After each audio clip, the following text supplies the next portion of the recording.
So hi hello student, my self Vishal and I hope कि आप सब अच्छे होंगे। ओके, सो हमने अब तक क्या पढ़ा था? सो आई थिंक हमने प्रीवियस लेक्चर में पढ़ा डाइपोल के बारे में। सो डाइपोल क्या था? Two equal and opposite charge separated by a small distance is known as electric dipole. ठीक है, उसकी केस की हमने स्टडी किया था। तो डाइपोल के थ्रू हमने फील्ड की वैल्यू फाइंड की थी, है ना? फील्ड की वैल्यू फाइंड की। तो पहला क्या था उसमें कि on the axis of dipole, तो वो उसकी वैल्यू कितनी थी? तो on the axis of dipole की वैल्यू थी आपकी 2kp/r³। ठीक है, था ना? ये था electric field on the axis of dipole. और हमने क्या किया उसकी इक्वेटोरियल प्लेन के लिए? हमने इसको मान लो क्या, ये कौन सा, ऑन द एक्सिस ऑफ, और यहाँ पे हमने दूसरा था इक्वेटोरियल प्लेन में, वो कितना था? तो आई थिंक इसका हाफ था। ठीक है, और लेकिन क्या था? नेगेटिव था ना? कोई डाउट इसमें? नेगेटिव डायरेक्शन में था। और ये चीज़ थी इलेक्ट्रिक डाइपोल के थ्रू फील्ड उसके थ्रू फाइंड कर लिया। इस बार हम क्या करने वाले हैं?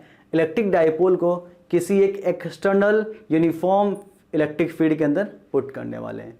अब देखते हैं कि उसका क्या बिहेवियर होगा। क्लियर हुआ? So let's see.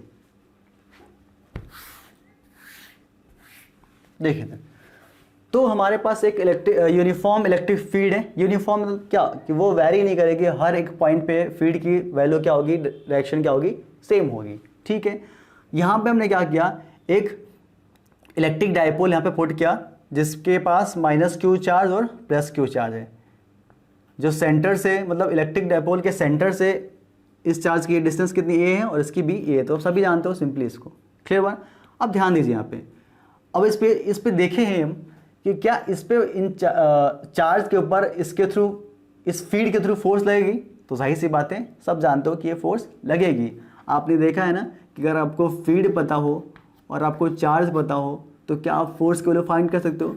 तो इलेक्ट्रिक फोर्स जो होती है आपकी, वो कितनी होती है? इलेक्ट्रोस्टैटिक फोर्स वो होती है आपकी Q × E, मतलब इतने मैग्नीट्यूड का फोर्स इसके ऊपर एक्ट करेगा। ठीक है, अब देखें इसके ऊपर देखें तो यहाँ पे देख सकते हो आप, तो इसकी तरफ फोर्स की डायरेक्शन किधर होगी? इलेक्ट्रिक फील्ड की डायरेक्शन इधर है और ये पॉजिटिव चार्ज है। तो आप सभी जानते हो ना कहीं ये पॉजिटिव चार्ज होगा यहाँ पे, जो इसको इधर से फील्ड क्रिएट कर रहा होगा। ठीक है, तो इसको क्या करेगा? वो रिपेल करना चाहेगा। दैट मीन्स कि एट पॉजिटिव चार्ज जो फोर्स होगा वो किसकी तरफ होगा? Along with electric field, along with electric field. ठीक है ना? उसके साथ होगा। फोर्स की वैल्यू कितनी होगी? तो F इस गोस टू कितना होगा? Q × E। कोई डाउट है क्या इसमें? ठीक है, ऐसे ही हम बात करें इस पे, तो यहाँ पे देखें तो इस पे फोर्स कितना होगा आपका? तो नेगेटिव चार्ज पे, तो ये होगा फोर्स किस डायरेक्शन में होगा? तो opposite to the electric field. किधर होगा? अपोजिट टू द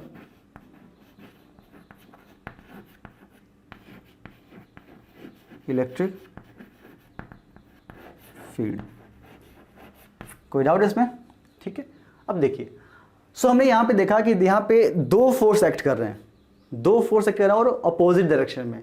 तो सिंपली दो फोर्स हैं और हमने देखा कि दोनों चार्ज का मैग्नीट्यूड सेम है और हमने देखा डायरेक्शन भी सेम है। ठीक है, सॉरी, फील्ड भी सेम है। तो क्या फोर्स की वैल्यू भी सेम होगी? तो मैग्नीट्यूड तो सेम होगा, बट क्या डायरेक्शन सेम है? नहीं। जब डायरेक्शन सेम नहीं है तो यहाँ पे देख रहे हैं कि two equal and opposite forces भी एक्ट कर रहे हैं इस डाइपोल पे। ठीक है ना? तो यहाँ पे टू इक्वल अपोजिट फोर्स हैं। तो यहाँ पे नेट फोर्स की जब हम बात करेंगे तो नेट फोर्स क्या होगा यहाँ पे? जल्दी बताइए। नेट फोर्स हो जाएगा आपका 0। ठीक है ना? क्यों? क्योंकि देख रहे हो कि एक फोर्स इधर है एक्ट कर रहा और दूसरा फोर्स इस डायरेक्शन, मतलब कि ऊपर की डायरेक्शन में एक्ट कर रहा, और मैग्नीट्यूड दोनों क्या है? Q × E और Q × E, दोनों का मैग्नीट्यूड क्या है? सेम है, लेकिन डायरेक्शन क्या है? अपोजिट है। सो दैट्स वाई नेट फोर्स क्या होगा? 0 होगा। दूसरी केस ये है कि देख रहे हैं कि क्या इसके अंदर कोई मूवमेंट होगा? नेट फोर्स तो 0 हो गई, लेकिन फिर भी क्या इस डाइपोल के अंदर मूवमेंट होगा इस एक्सटर्नल फील्ड के थ्रू?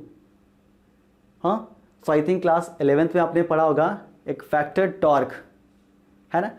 तो हमने I think system of particle and rotational motion में ये देखा था कि किसी भी बॉडी को मैकेनिकल इक्विलिब्रियम होने के लिए क्या होना चाहिए?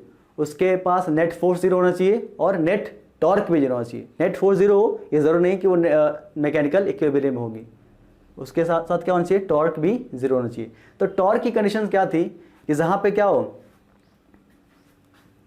देखिए इधर, अब यहाँ पे देख सकते हैं कि एक जो फोर्स है इस लाइन ऑफ एक्शन में है और दूसरा जो फोर्स है इस लाइन ऑफ एक्शन में, मतलब दोनों का जो लाइन ऑफ एक्शन है फोर्स का एक्ट करने का वो अलग अलग है। सो दैट्स वाई क्या करेगा, ये इसको पुल करेगा इधर और ये इसको पुल करेगा इधर। सो जो डाइपोल है वो तो क्या करना स्टार्ट कर देगा, रोटेट करना स्टार्ट होगा, करेगा ना। तो वो किसके थ्रू करेगा, टॉर्क के थ्रू करेगा। नेट फोर्स तो 0 है लेकिन नेट टॉर्क 0 नहीं है, क्लियर हुआ।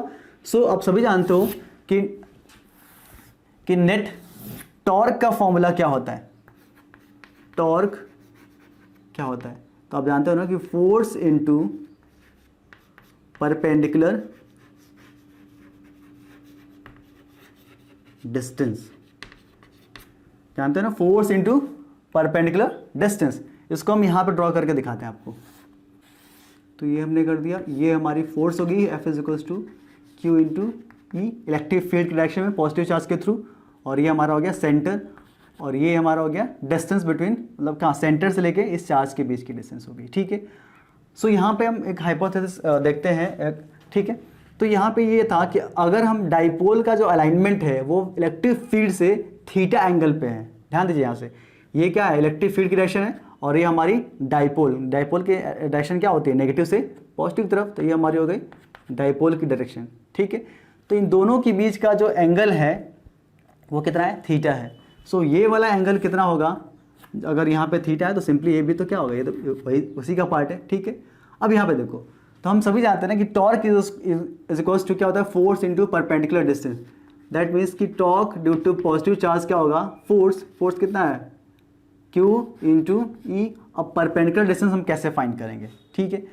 तो इस लाइन ऑफ एक्शन के फोर्स के साथ इसकी इस एक्सिस ऑफ रोटेशन से परपेंडिकुलर डिस्टेंस क्या होगी, यही तो एक्सिस ऑफ रोटेशन है ना, जहाँ से ये घूम सकता है ना, क्योंकि इक्वल एंड अपोजिट फोर्सेस हैं और इक्वल डिस्टेंस पे, तो कहाँ पे घूमेगा, इसके सेंटर से तो घूमेगा ना। तो ये हमारी क्या होगी, इस डिस्टेंस से इसकी, इस फोर्स की परपेंडिकुलर डिस्टेंस हमें चाहिए। कैसे फाइंड करोगे, तो आई थिंक हम ये,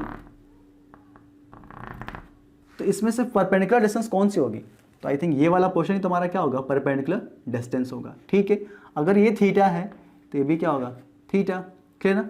अगर ये ए है तो ये वाला पार्ट क्या होगा, ए कॉस थीटा, क्योंकि बेस पे है, और ये वाला पार्ट क्या हो जाएगा, ए साइन थीटा, समझ में आया।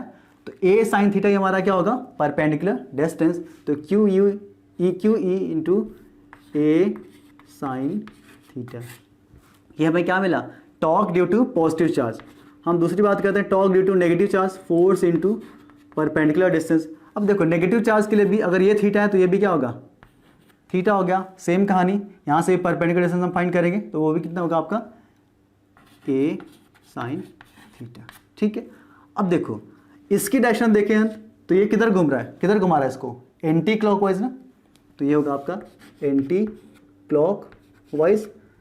नेगेटिव चार्ज की बात करें तो ये इसको किधर घुमा रहा है, ये भी तो किधर घुमा रहा है, एंटी क्लॉकवाइज, है ना, एंटी क्लॉकवाइज, समझ में आ रहा है। तो ये भी क्या होगा, एंटी क्लॉकवाइज। तो क्या ये टॉर्क एक दूसरे को कैंसिल कर सकते हैं, दोनों की डायरेक्शन तो सेम है ना।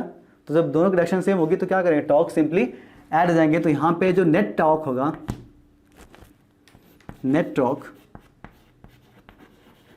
वो कितना होगा, तो torque due to positive plus torque due to negative, तो ये होगा आपका 2QE साइन थीटा, ए भी है, ए साइन थीटा। इसमें से कुछ आप आई थिंक जानते हो, देखिए इसको 2AQ इंटू ई साइन थीटा, है ना। अब ये क्वांटिटी आई थिंक आप पहचानते हो, अभी जस्ट हमने इसको प्रीवियस लेक्चर में देखा था। ये क्वांटिटी क्या थी, 2A इंटू क्यू था आपका डाइपोल, और ये होगा आपका साइन थीटा। ये हो गया टॉर्क, आपको क्या मिला, PE sine theta, PE sine theta. अब हम देखें यहाँ पे, तो जो साइन थीटा मतलब कि एंगल जो यहाँ पे है, थीटा जो है वो किसके किसके बीच में था, हमने बोला था ना कि डाइपोल और इलेक्ट्रिक फील्ड के बीच में है। और आई थिंक आपको याद होगा कि जब ऐसी कोई कंडीशन मतलब कि अगर हम बात करें क्रॉस प्रोडक्ट की, तो वहाँ पे A cross B equals to क्या होता है, AB cross so a b sine theta. और यहाँ पे भी देखो, मतलब अगर मान लिया कि ये डाइपोल है और ये इलेक्ट्रिक फील्ड है, यही तो थीटा था ना, ये डाइपोल और ये इलेक्ट्रिक फील्ड, और इन दोनों के बीच का एंगल। ठीक है, क्लियर हुआ? कोई डाउट है क्या इसमें? तो अब इसको देखो, अब यहाँ पे कौन सा सीक्वेंस सही होगा? हमने देखा था right hand thumb rule. Thumb rule क्या कहता है कि जिधर क्या होगा, और टॉर्क भी क्या एक वेक्टर क्वांटिटी है, तो जिधर आपका ये मूवमेंट हो रहा है उधर हम क्या करेंगे, अपने हाथ को कर्ल करेंगे और देखेंगे हमारा थंब किधर पॉइंट कर रहा है। तो ये एंटी क्लॉकवाइज में है, ठीक है ना, तो किधर पॉइंट कर रहा है, तो टॉर्क की डायरेक्शन किधर है, बोर्ड के आउटसाइड में है, ठीक है ना, तो बोर्ड के आउटसाइड में। तो इसको हम क्या लिखेंगे, तो सिंपली यहाँ पे क्या लिखोगे, तो ये होगा आपका पी, पी है ना, और किधर जा रहा है, पी ई साइन थीटा, मतलब किस डायरेक्शन में, ठीक। तो पहले कौन आएगा, डाइपोल, उसके बाद electric field. So that's why यहाँ पे क्या लिखेंगे हम, vector is equals to p cross E, tau vector into vector dipole into electric field, ठीक है ना। तो ये होगा आपका p E cross p, vector p cross vector E, clear हुआ?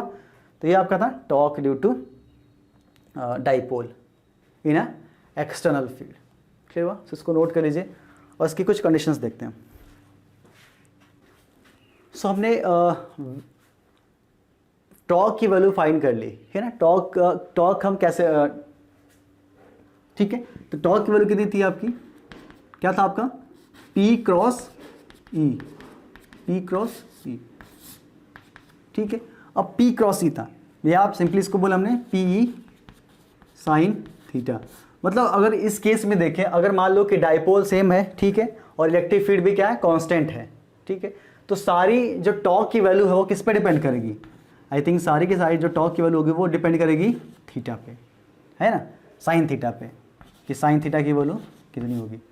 अब देखते हैं कि साइन थीटा की वैल्यू मैक्सिमम कब होगी, मिनिमम कब होगी, ठीक है ना। अब देखो, जैसे मान लो कि अगर हम इस टॉर्क की बात करें, मान लो ये इलेक्ट्रिक फील्ड थी, ठीक है, अगर ये डाइपोल इस तरीके से है, अलाइनमेंट है, इस तरीके से अलाइनमेंट है, तो यहाँ पे इन दोनों के बीच का एंगल कितना होगा, 90 डिग्री ना। अब यहाँ पे देख भी सकते हो कि इस केस में होगा तो ये सडनली ये पूरा का पूरा इसको मूवमेंट के लिए टाइम मिल रहा है, तो ये इसको क्या करेगा, इधर रिपेल कर देगा और इसको ये किधर खींच लेगा, इधर। तो यहाँ से क्या होगा, मैक्सिमम टॉर्क इसके ऊपर एक्ट करेगा, समझ रहे हो ना। इस केस में कैसा होगा, मैक्सिमम टॉर्क। तो साइन 90 का वैल्यू अभी सभी जानते हो कि कितना होता है, 1। तो इस केस में क्या होगा, टॉर्क क्या होगा, मैक्सिमम, और वो होगा आपका ई के बराबर होगा, ठीक है। अब देखो, जब ये इसको इलेक्ट्रिक फील्ड में रख देगा तो ये घूम के कहाँ पे जाएगा, तो दूसरी केस क्या होगी कि ये डाइपोल जो होगा इसके साथ क्या हो जाएगा, अलाइन हो जाएगा। इधर क्या होगा आपका नेगेटिव वाला, इधर क्या होगा आपका पॉजिटिव वाला।